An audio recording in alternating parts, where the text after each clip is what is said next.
When an entitled stranger crashed through my ranch gate, I thought it was a one-time mistake until she declared war on my land. Watch how I turned her chaos into a lesson she'll never forget. The first time I saw Karen's SUV tearing through my ranch gate like it was a flimsy piece of cardboard, I was holding a bucket of feed in one hand and a coffee mug in the other.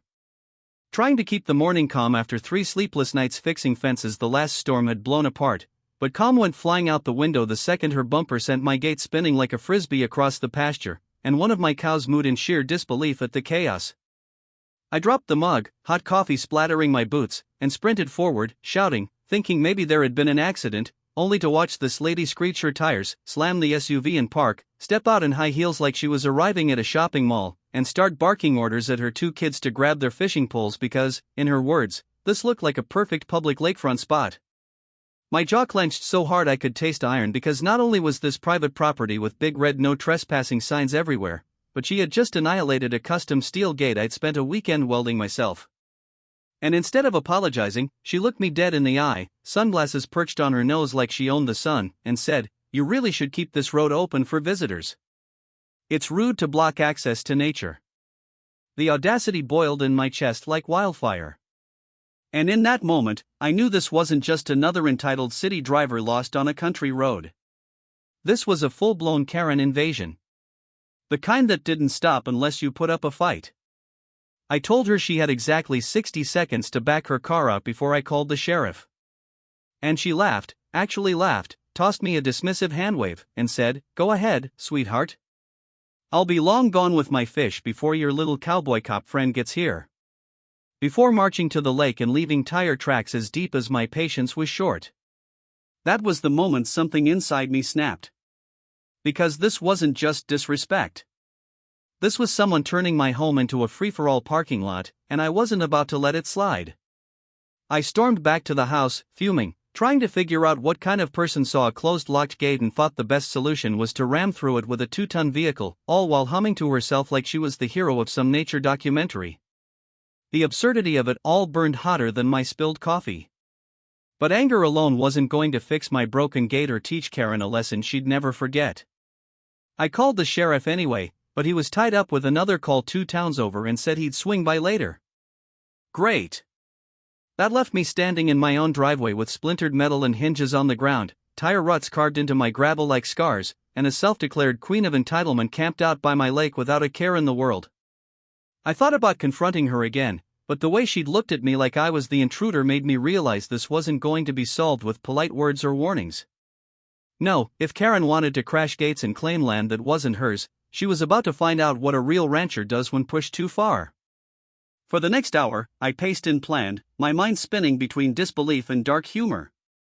I imagined what my grandfather, who built this ranch with his bare hands, would say if he saw some city slicker acting like this was a public park. I imagined what my cattle thought of the SUV sitting there where they grazed, probably wondering if it was some new kind of predator. Every passing minute made it clearer. This wasn't going to end with Karen backing out and offering to pay for damages. She'd shown me who she was, and now I had to show her who she was messing with. That's when the idea struck me. Simple and brilliant in its ranch-born practicality. If Karen thought my land was free parking, maybe it was time to make her stay a little longer than planned. Long enough for the sheriff to see exactly what kind of stunt she'd pulled. Long enough for her to regret every ounce of arrogance she'd thrown my way. I hitched up my ATV trailer and rode out past the barn where the spare fencing materials were stacked. I knew every inch of my land, every post hole and panel, every trick to keep cattle in and trespassers out. And I had a plan brewing that would turn Karen's little day trip into the worst mistake of her life. As I worked, I couldn't help but chuckle darkly at the thought of her face when she realized the tables had turned. She thought she was untouchable, a tourist with 4 wheels and no manners. But this ranch had been standing long before her GPS told her this was a shortcut, and it wasn't going to bow down now. By the time I laid the foundation for my surprise, sweat dripping down my neck and the sun high above, I felt a strange sense of calm. This wasn't about revenge for revenge's sake. This was about respect, about drawing a line that no one, no matter how entitled, could cross without consequence. Karen wanted to crash through a gate. Fine. But when she tried to leave, she was going to find out just how impossible it was to drive away from the mess she'd made. As I stood there looking out toward the lake, watching her kids run wild while she scrolled on her phone like the world owed her silence and sunshine, I made myself a promise. I was done being the guy who just fixed things after people broke them. From here on out, every disrespectful footprint, every broken fence post, every arrogant laugh that thought rules didn't apply out here on my land was going to be met with a lesson that wouldn't be forgotten. And Karen, she was about to become the first student in a class I hadn't planned on teaching, but one I was suddenly very qualified to run. By the time the sheriff's truck rolled up the long drive an hour later, Karen had already made herself comfortable by the lake, folding chair popped open, cooler beside her, a speaker blasting pop music that sent the cows retreating to the far side of the pasture. The sheriff stepped out, rubbed his temples like he'd seen this movie too many times, and walked over to where I was leaning against my ATV, arms crossed, jaw tight. He asked for the rundown, and as I pointed to the twisted remains of my gate, lying 20 feet from where it had been mounted, I caught sight of Karen strutting toward us like a peacock in sunglasses. Before I could say a word, she started her performance, all hand gestures and dramatic sighs, claiming she'd simply tapped the gate because it was blocking a public access road, and that any real rancher would be grateful to share nature with families instead of being territorial. I nearly choked on my own tongue as she played the victim, even managing to throw in a fake limp like she'd been injured by my gate instead of the other way around. The sheriff gave me the look that said his hands were tied without undeniable evidence, and he finally told Karen she should leave before things got worse. She smirked, turned on her heel, and announced to the world that she would leave just this once, but that she might call county services about illegal fencing on public land. That was the moment I knew logic and law wouldn't protect my home from this woman.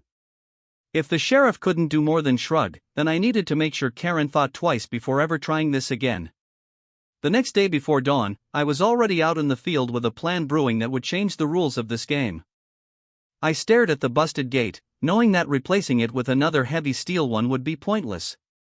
If Karen thought a gate was just a suggestion, then I needed something that spoke a language even she couldn't ignore. My eyes wandered to the old cattle grid panels leaning against the shed, relics from when my grandfather had needed to keep livestock in line before he put up proper fencing. The memory hit me like lightning. A cattle grid trap wasn't just a barrier. It was a psychological message, a silent warning saying, "This road isn't yours. And if you try to force your way in, you're the fool, not me." By mid-morning, I was in full construction mode, digging, laying steel, welding supports, sweating through my shirt under the blazing sun. Each clang of metal against metal felt like hammering justice into place. The plan was simple. Next time Karen tried to drive through, instead of finding open gravel or a gate she could destroy, her tires would be caught in a trap designed to stop cattle and stubborn invaders in shiny SUVs. This wasn't a prank. It was engineering born of frustration and necessity. And while I worked, I kept imagining her smug face the day before, every dismissive laugh, every arrogant word, fueling my determination to make this a trap she'd never forget. By evening, the new setup was complete, sturdy and disguised under a layer of dirt and loose gravel, so that from a distance, it looked like nothing had changed. The broken gate was replaced with a simple chain and sign, just enough to make Karen think I hadn't learned my lesson, to lure her back into trying her stunt again. And because life has a twisted sense of humor, I didn't have to wait long. The very next afternoon, as I was mending fence posts on the far side of the ranch, I heard that all too familiar sound of tires crunching gravel at full speed, followed by the roar of an engine revving like it was at a racetrack. My heart raced, not with fear this time, but with grim anticipation. I dropped my tools and jogged toward the driveway just in time to see Karen's SUV barrel past the no trespassing sign, ignore the chain, and head straight for the same spot she'd flattened 2 days ago. This time, though, the outcome was very different. The front wheels hit the cattle grid trap, spun wildly, and sank just deep enough to make escape impossible without a tow. The screech of metal on rubber echoed like poetic justice across the open land. Karen's face in that moment, frozen behind the windshield, mouth hanging open in disbelief as her empire on 4 wheels came to an undignified halt, was a sight I wished I could frame and hang on my living room wall. I walked up slow, savoring every step, while Karen jumped out in a fury, screaming about damages, about lawyers, about calling the cops like she hadn't just trespassed on my property for the second time in 3 days. She stomped toward me, heels sinking into the dirt, demanding I fix her car trap immediately or face serious consequences. The audacity would have been funny if I wasn't so focused on keeping my composure. I told her flatly this was private land. The trap was designed to stop cattle from escaping, and anyone who didn't belong here had no reason to drive over it. That only fueled her tantrum, her voice hitting pitches that sent birds scattering from nearby trees. She even tried to pull her SUV free by slamming it in reverse, spinning tires until smoke rose. But the more she tried, the deeper she dug herself in, metal grinding with every attempt. I stood back, arms crossed, letting her dig her own hole while reminding her she could have avoided all this by respecting the simplest of boundaries. Hours passed with her alternating between threats, fake sob stories about needing to get home, and desperate phone calls to friends who apparently weren't eager to drive into a trespassing scene with the sheriff already on his way. And when the sun dipped low and the sound of another engine announced help was arriving, it wasn't a tow truck or a friend. It was the same sheriff, this time with a camera to document everything. As he stepped out, I could see the weight lifting from his shoulders. Finally, undeniable proof that this wasn't my fault, that Karen wasn't some innocent bystander caught in a mix-up, but a serial boundary breaker who thought rules were suggestions for other people. As he snapped pictures of the trap, the damaged SUV, and Karen still ranting about imaginary public roads, I felt the first wave of satisfaction since this nightmare began. But deep down, I knew this wasn't over. People like Karen didn't stop when they were wrong. They doubled down, clawed, and schemed until they thought they'd won. Watching her glare at me, eyes full of revenge promises, I knew the real fight was only beginning, and I needed to be ready for whatever ridiculous stunt she had planned next. The next morning, the ranch felt eerily quiet, but not in a peaceful way, more like the calm that hangs in the air before a storm rips everything apart. I woke up early, brewed a pot of coffee, and stared out the window toward the driveway where Karen's tire tracks still cut deep grooves into the dirt from her failed escape yesterday. Her SUV was gone now, finally hauled out after the sheriff called a tow truck. But the memory of her screaming promises of lawsuits and payback echoed like a bad country song stuck on repeat. I knew people like Karen didn't just walk away after being proven wrong. Not when their ego was bruised in front of an audience. And yesterday she had an audience. The sheriff, the tow guy, and half the birds in the county heard her meltdown. Something in my gut told me she'd be back, not just to trespass, but to try to turn the tables on me, to paint me as the villain in this mess she had created. And as much as I wanted to believe that finally having evidence would keep her away, I had lived long enough to know entitlement wasn't a weed you pulled out in one tug. It had roots that went deep, twisting around pride and self-importance, growing back nastier every time you thought you'd killed it. By mid-morning, I was out fixing fence posts near the property line when my phone buzzed with a call from my neighbor, Old Man Grady, who lived a mile down the road. His voice was low and irritated as he told me some woman had been stopping at every mailbox on the county road, snapping pictures and asking questions about me and my ranch. I didn't need a name to know who it was. Karen wasn't just mad. She was on a mission now, gathering whatever nonsense she could twist into a story that made her look like the victim. I thanked Grady for the warning, my blood simmering hotter with every word he'd said. This wasn't just trespassing anymore. This was a full-on campaign to mess with my life, my reputation, maybe even my livelihood if she managed to get enough people stirred up. I thought about ignoring it, letting her spin her little web until she got bored. But something told me boredom wasn't in her vocabulary. If she couldn't win by brute force, like ramming through my gate, she was going to try winning by drama and lies, the kind that spread like wildfire in small towns where gossip moved faster than the wind. By the time noon came around, I was already seeing the first signs of her smear job. The local feed store clerk told me Karen had been in that morning, claiming I'd illegally fenced public land, accusing me of setting dangerous traps for visitors, painting a picture of me as some sort of territorial outlaw hoarding access to nature. It would have been laughable if it wasn't so damaging because folks in small communities cared about land rights, about fairness, and if enough people believed her, this could turn into a mess that reached the county board. I wasn't about to let Karen rewrite the truth while I sat silent. That afternoon, I loaded up my truck with copies of my land deeds, the sheriff's incident reports, and even old photos of my grandfather building this ranch, ready to head into town and set the record straight with anyone who'd been fed Karen's lies. On the way there, I spotted her SUV parked near the gas station. Karen herself leaning against the hood like some kind of campaigner handing out flyers, except her flyers were words dripping with fake sincerity and twisted half-truths. My blood boiled, but I forced myself to stay calm because giving her a public showdown would only feed her fire. I drove past without stopping, knowing I needed to be smarter, more calculated, because dealing with someone like her was like trying to wrestle a pig. You both get muddy, but the pig enjoys it. Back at the ranch that evening, I sat on the porch staring at the horizon, thinking about my next move. Every part of me wanted to fight fire with fire, to make Karen's life as miserable as she was trying to make mine. But I knew that would only prove her point in the eyes of anyone gullible enough to believe her. I needed a plan that not only shut her down, but exposed her for who she really was. A liar and a trespasser who thought other people's property was a suggestion. That's when an idea began to form, something that went beyond a cattle grid or a locked gate.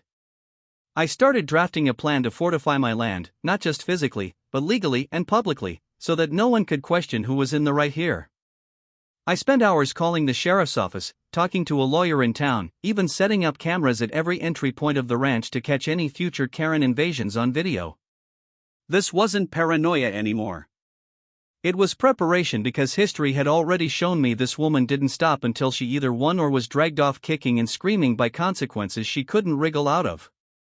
Sure enough, as if summoned by my thoughts, headlights appeared on the horizon later that night, slow and deliberate this time, not the reckless charge of the past. I stood in the shadows near my porch, heart pounding, watching as Karen's SUV crawled up the drive and stopped just outside the new cattle grid trap. She didn't get out at first, just sat there idling, lights glaring across my yard like a challenge. Then, in a move that made my skin crawl, she pulled out a camera and started taking pictures, zooming in on every corner of my property she could see from the road. It wasn't about fishing trips anymore. This was personal, a vendetta. She rolled down her window and shouted something about me stealing public land, her voice dripping with false righteousness before tearing off into the night like a vigilante in her own warped story. I stood there in the dark, fists clenched, realizing this wasn't going to end with fences and traps alone. Karen had declared war, the kind fought with lies, drama, and chaos. And if I wanted to keep my ranch safe, my name clear, and my sanity intact, I was going to have to dig deeper than ever, outthink her, outmaneuver her, and make sure the next chapter of this mess didn't end with me on the losing side of her delusion. The next few days were a test of patience I didn't know I had. Each sunrise bringing with it a new way Karen tried to claw at my life without ever setting foot on my property. She had taken her campaign from idle gossip to full-blown nuisance warfare, filing complaints with the county about alleged illegal land seizure, making anonymous calls to animal control claiming my cattle were malnourished, and even leaving notes in the mailboxes of my neighbors warning them about the dangerous rancher up the road. Every lie burned hotter than a branding iron pressed against my pride. But instead of reacting the way she wanted me to, I bit down on the anger and started laying a trap that wouldn't just catch her tires, it would catch her entire plan in the act. The first step was visibility. I installed more cameras, ones that didn't just watch the driveway, but covered the lake, the fences, every inch of land she had claimed as her playground. I upgraded my security system and linked it to my phone so that every time a shadow moved near my property line, I'd know. This wasn't just about protecting the ranch anymore.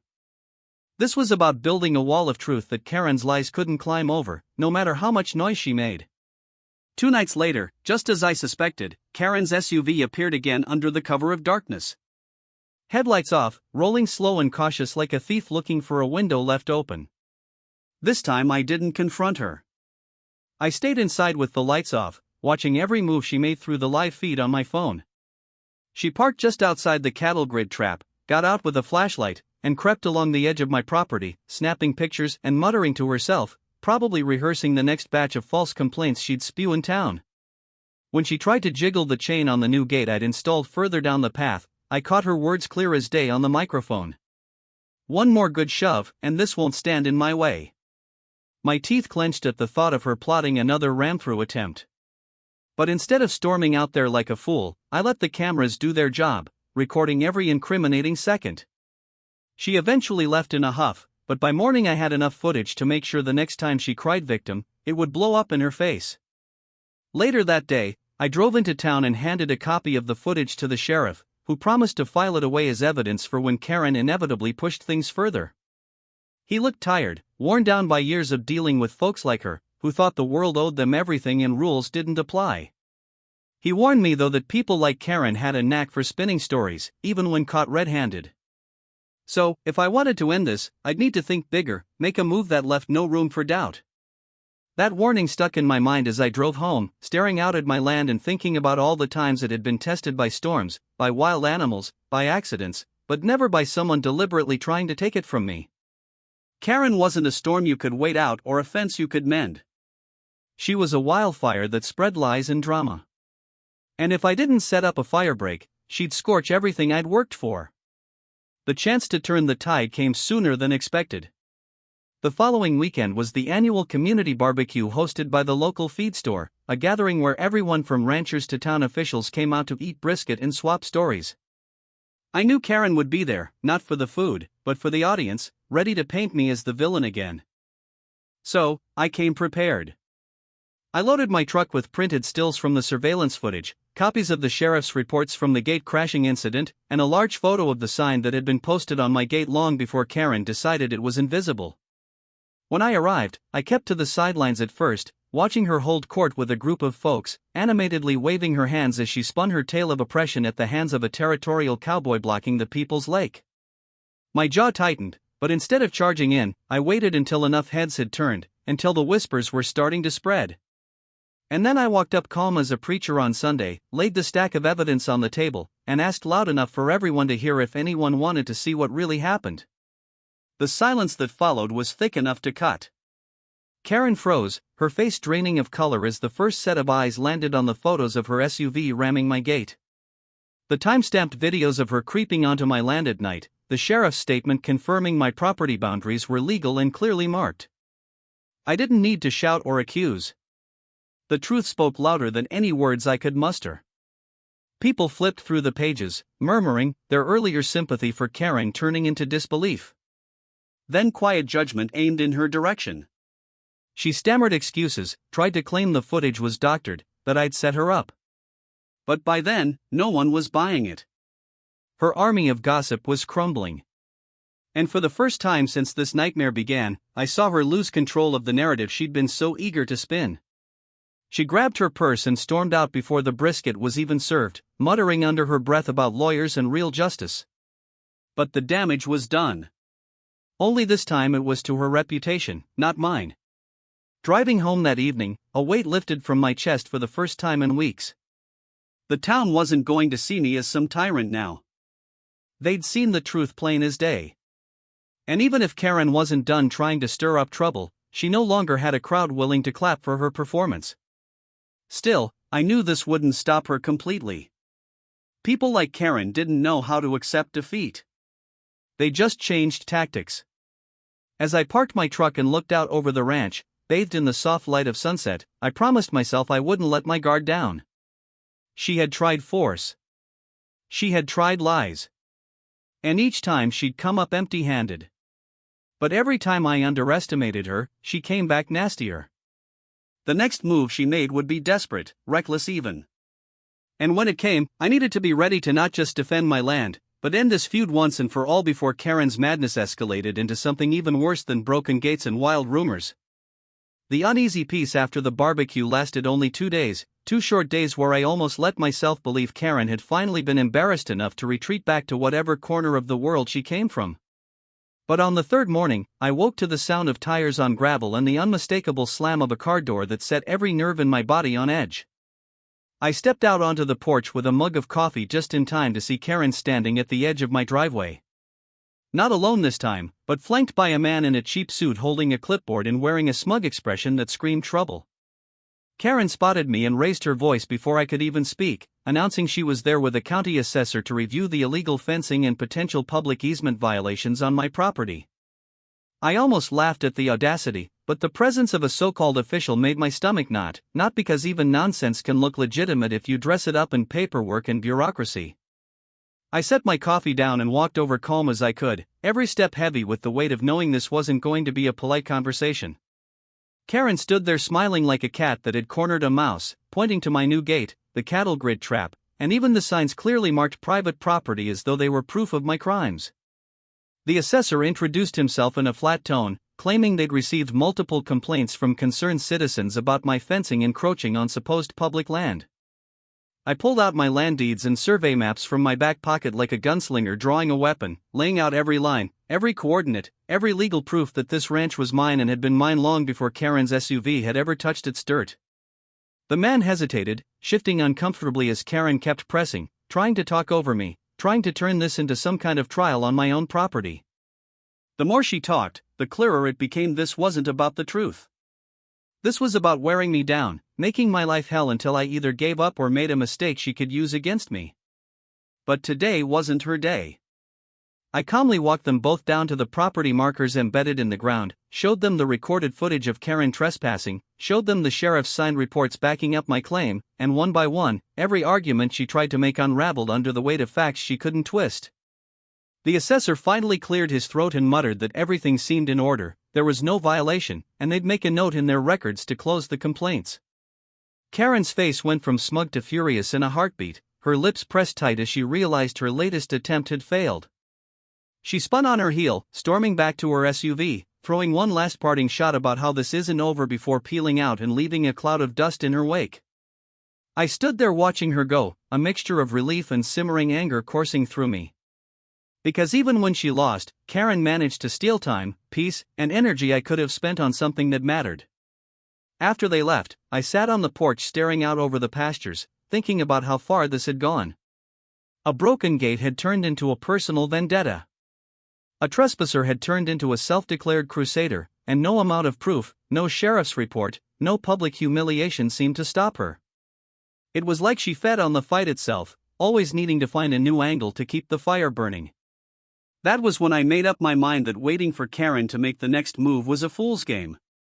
If I wanted this nightmare to end, I had to take control of the story, not just defend against it.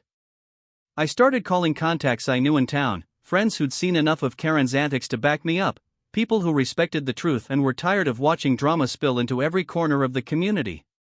Together, we began drafting a formal petition to the county, not just to close out her complaints, but to put an official stop to her trespassing and harassment, a legal barrier that wouldn't rely on Karen having the decency to leave me alone, because decency was clearly a foreign concept to her.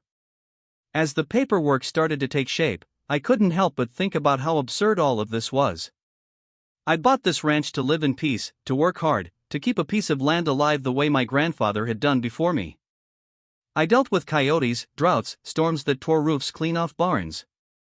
But nothing had prepared me for the human tornado that was Karen. She had no claim here, no right, no reason. Yet she carried herself like the main character in some grand battle for justice. Except the justice she wanted was taking what wasn't hers and painting me the villain for saying no. That thought festered in my mind late into the evening as I sat by the lake, the same lake she'd invaded that first day, watching the water ripple in the soft wind.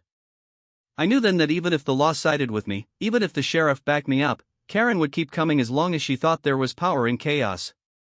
So, I made a promise to myself and to this land. I wouldn't just survive her next move, I'd make it her last. That night, I doubled down on preparations, checking every camera angle, reinforcing every gate, setting up more signs that left no room for excuses. I even contacted a local rancher friend who specialized in fencing solutions and got advice on adding deterrents Karen couldn't easily bypass or destroy without leaving undeniable evidence of vandalism. By the time dawn broke, I had a plan in place that went beyond defense. I was going to make it so clear, so obvious that Karen was the aggressor that not even her smoothest lies could twist the truth anymore. It wasn't about revenge, though. I'd be lying if I said I didn't dream of watching her ego deflate once and for all. It was about reclaiming my home, my time, and my peace of mind from someone who thought the world revolved around her whims. The following afternoon, I got word from a friend at the courthouse that Karen had been ranting there, too, trying to convince officials to open a case against me for blocking public land. The same friend whispered that most people were laughing behind her back now, tired of her theatrics. But that didn't stop the fact that she was still pushing, still stirring up dust where none existed.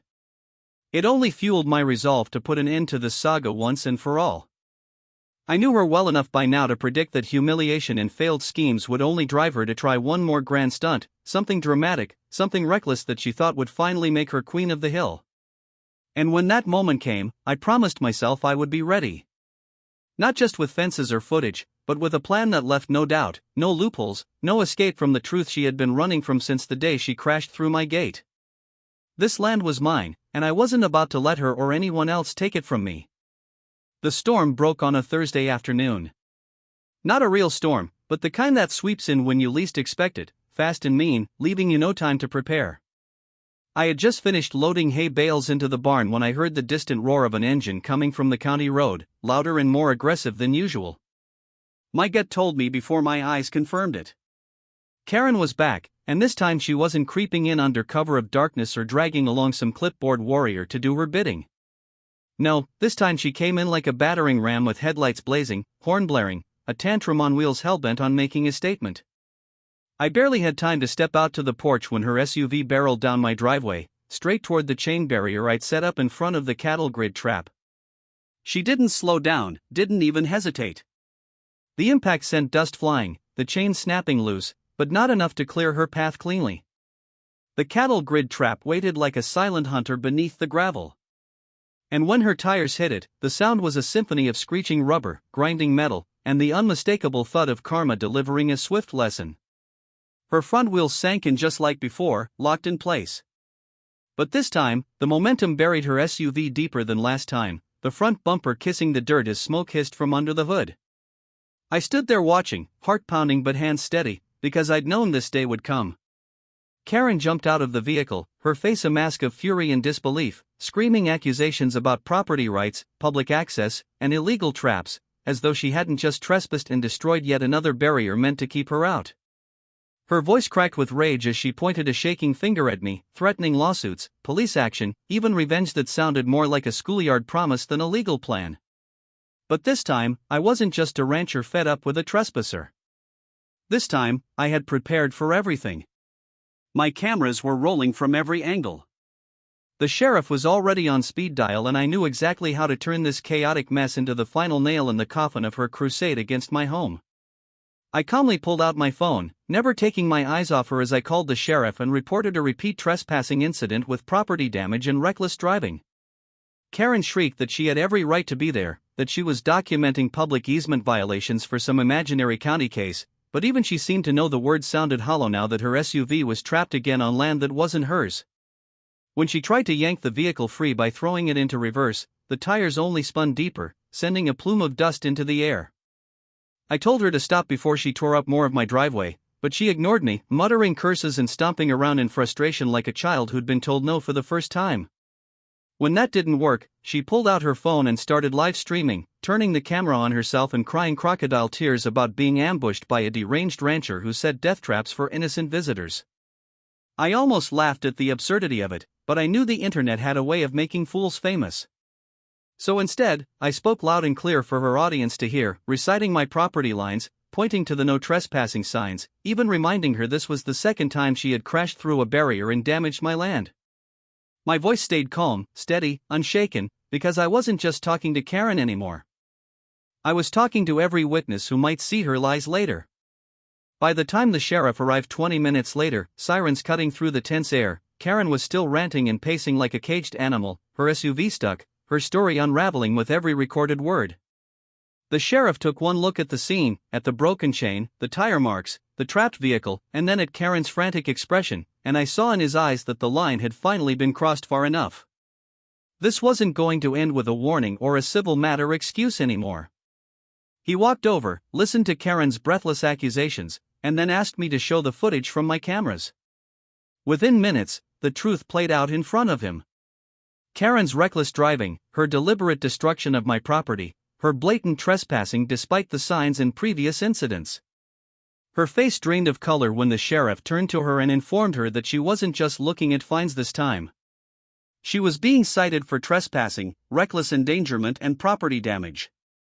When he said the words possible arrest, Karen's mouth opened and closed like a fish out of water, her usual weapon of endless words finally failing her.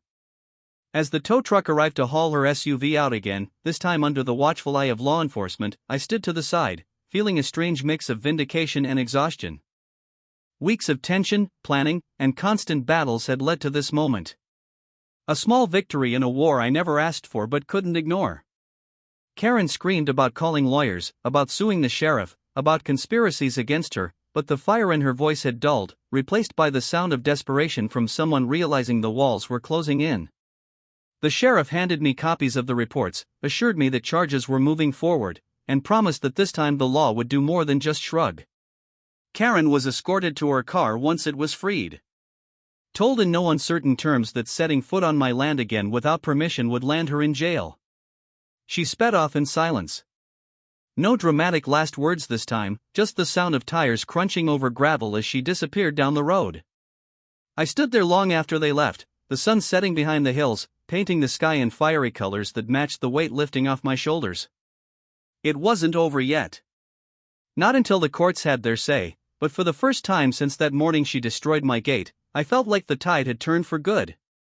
I looked out over the ranch, the land that had been my family's pride for generations, and promised myself this place would never again be treated like a free-for-all by anyone with a big ego and a bigger engine. The fight had taken more from me than I ever imagined: time, peace, countless hours repairing what she'd broken. But it had also reminded me what it meant to stand my ground, to protect what's yours, even when the battle feels endless. And as the last light faded, I knew one thing for certain. Karen's reign of chaos had finally met a boundary she couldn't bulldoze, and the next chapter of this story would be mine to write, not hers. The court date came faster than I expected. And though I had been preparing for weeks, gathering every shred of evidence, every video clip, every photo, every witness statement from neighbors who had seen Karen's antics firsthand, the tension still clung to me like a second skin. As I walked into the small county courthouse that morning, Karen was already there, dressed in an over-the-top designer suit like she was starring in some courtroom drama where she was the wronged heroine battling the big bad rancher who dared to keep his land private. She spotted me and gave a smug smile that told me she believed despite everything, despite the recordings and the police reports and the wrecked gate, that she would win by sheer force of will and manipulation. It was the same arrogance I had seen on my driveway the day she first crashed through my gate. The same entitlement that had fueled every insane stunt she had pulled since. And for a moment, I wondered if she truly believed her lies, or if they were just weapons she wielded so often that truth didn't exist for her anymore. I sat across the aisle, steadying my breath, reminding myself this wasn't about anger or revenge. This was about drawing a line in stone so she could never cross it again. When the judge entered and the case was called, Karen launched into her speech like an actress who had rehearsed every line. She painted herself as a nature-loving citizen fighting for public access to a lake I was supposedly hoarding, claimed my gates and traps were illegal hazards endangering visitors, and even tried to twist her repeated trespassing into some noble act of protest against my tyranny. She cried on cue, clutched her pearls when describing the cattle grid trap as a death device, and gestured wildly toward me as though I were a criminal standing trial for crimes against humanity instead of a landowner tired of having his property invaded. But what she hadn't counted on was that this time, for once, the truth wasn't just my word against hers. This time, I had more than stories. I had hard, undeniable proof. When it was my turn to speak, I didn't bother matching her theatrics. I stood calm and steady, letting the evidence speak louder than emotion ever could. I handed over copies of my deed, county surveys proving the land was private, stills from the security cameras showing Karen's SUV ramming my gate, her breaking chains, her live-streamed meltdown after getting trapped not once but twice on my property. I played audio recordings of her threatening me, of her late-night trespassing, where she openly admitted she wanted to force my gates open. One by one, every lie she had built her case on crumbled under the weight of the truth. The courtroom shifted, whispers spreading among spectators as they realized the story they had been fed around town was nothing but smoke and mirrors. Even the judge's expression hardened as he watched the footage of her SUV deliberately crossing a barrier clearly marked with no trespassing signs, his gavel tapping impatiently when Karen tried to interrupt and spin yet another false narrative. By the time it was over, there was no doubt left in anyone's mind about who was in the wrong. The judge ruled in my favor without hesitation, granting me a permanent restraining order against Karen, ordering her to cover the costs of every bit of damage she had caused from the destroyed gate to the torn-up driveway, and warning her that any future violation would result in immediate jail time. Karen sat there, stunned, mouth open, eyes darting around the courtroom like she couldn't comprehend a world where her charm and noise no longer bent reality in her favor. She tried to argue, to cry, to bargain, but the judge wasn't having it. The gavel came down hard, final, echoing like a thunderclap that signaled the end of this nightmare. For the first time since this war began, Karen had no more weapons left to use. Walking out of that courthouse felt like stepping out from under a heavy storm cloud that had followed me for far too long. My neighbors, who had once been unsure, now stopped me in town to apologize for believing her lies, shaking my hand, offering support, even joking about setting up signs that read Karen Free Zone around the county line. The sheriff gave me a nod of respect, saying it wasn't often someone stood up to that level of relentless nonsense and came out on top. But the real victory was quieter, felt only when I drove back down the long ranch road that afternoon, seeing my land stretch out before me without the weight of Karen's shadow hanging over it. The cattle grazed in peace, the lake shimmered in the sun, and for the first time in months, there were no tire tracks where they didn't belong, no broken chains, no screaming voices claiming what wasn't theirs. Just the sound of wind through the grass and the creak of my porch steps as I sat down with a fresh cup of coffee, free at last from the chaos she had dragged onto my property. In the days that followed, life returned to normal, though normal felt strange after so much madness.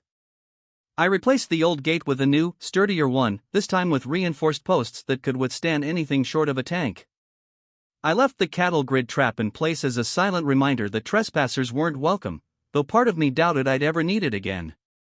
Karen's name faded from conversation as quickly as it had appeared, her reputation in tatters from the exposure of her lies. She left town not long after the court ruling, unable to stand the stares or the whispers that followed her everywhere. The legend of her failed crusade growing more ridiculous each time someone retold it over beers at the local bar. I didn't celebrate her downfall, didn't throw a party or gloat, because this hadn't been about beating her. It had been about standing my ground, about refusing to be bullied off my own land by someone who thought their wants mattered more than anyone else's rights. Sitting by the lake one evening, watching the sun dip below the horizon and paint the water gold, I thought about everything that had happened, every battle fought, every line drawn and redrawn. This ranch had always been a place of hard work and quiet pride. But the war with Karen had taught me something I hadn't expected to learn. It reminded me that peace isn't just given, it's defended. Sometimes fiercely, sometimes against storms you never thought you'd face. I ran my hand over the rough wood of the dock, the same dock where Karen's saga had started with her screaming kids and her sense of entitlement that first day. And I smiled, not out of triumph, but out of relief. My land was mine again, my time was mine again, and the wild chaos that had threatened to uproot it all was nothing more than a bad memory carried off by the evening breeze. And as the last light of day faded, I swore silently to myself and to the generations before me who had built this place that no matter what or who came next, this ranch would always stand, and I would never let anyone tear through it uninvited again.